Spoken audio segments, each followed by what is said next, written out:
যখন বাবার কাছে ছিলাম, মায়ের কাছে ছিলাম, তখন মা মারতো।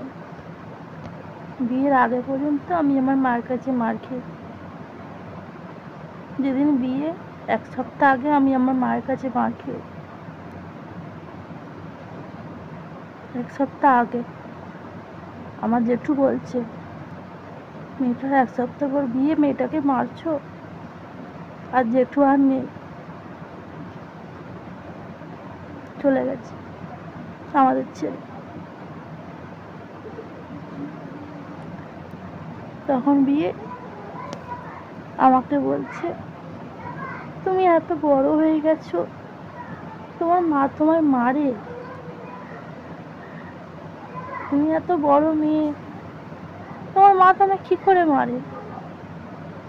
আমার মা আমাকে মারে। বিয়ে হয়ে এলাম, আজ 12 বছর সংসার করছি। ওই সেই বলা কথাটা মনে পড়ে না, যে বলেছিলে তোমার মা তুমি এত বড় হয়ে গেছে, তোমার মা তোমায় মারে। এই কথাটা মনে পড়ে না? যখন মারে তখন মনে পড়ে না, আমিই তো একসময় বলেছিলাম যে তোমার মা তোমায় মারে। কিন্তু আমি 2 সন্তানের মা হয়ে গেছি, এখনো আমায় মার খেতে হয়।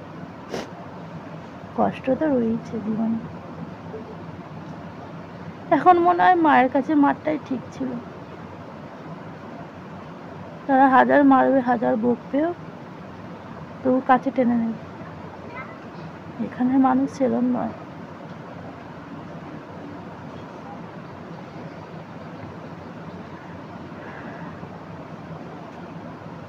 খুব কষ্ট লাগে যখন কাছের মানুষগুলো মনে কষ্ট দেয়,